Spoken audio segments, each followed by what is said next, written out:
Dans un petit village isolé, vivait un vieil homme nommé Kofi. Ses vêtements usés et son cabanon en bois témoignaient de sa pauvreté, mais son cœur était riche d'une générosité inégalée. Bien qu'il ne possédât que peu de choses, Kofi était connu pour son sourire apaisant et sa sagesse, que les villageois venaient chercher lorsqu'ils traversaient des moments difficiles. Un jour, alors que le soleil déclinait et que le village s'emplissait des odeurs des repas du soir, Kofi s'assit devant sa modeste demeure avec son repas du jour. Un simple bol de riz et quelques légumes. Ce repas était le dernier qui lui restait et il ne savait pas de quoi le lendemain serait fait. Cependant, il était habitué à vivre dans l'incertitude et remerciait toujours la vie pour ce qu'il avait. Soudain, il aperçut un jeune garçon, Ama, titubant dans la rue poussiéreuse.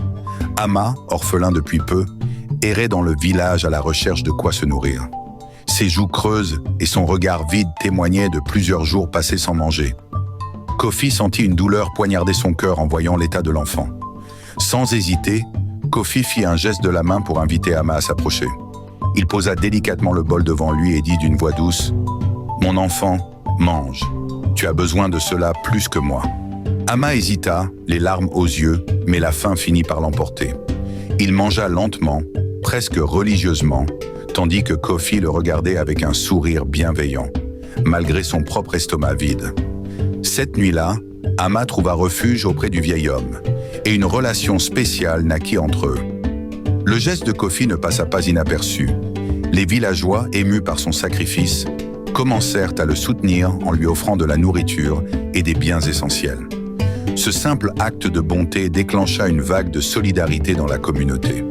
Ama, sauvé par l'amour inconditionnel d'un inconnu, grandit avec une reconnaissance profonde.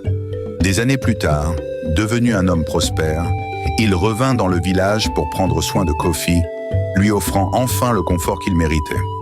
Pour Ama, cette leçon d'humanité devint le fondement de sa vie. Même les plus petites actions peuvent changer une destinée. Emmanuel Creative Studio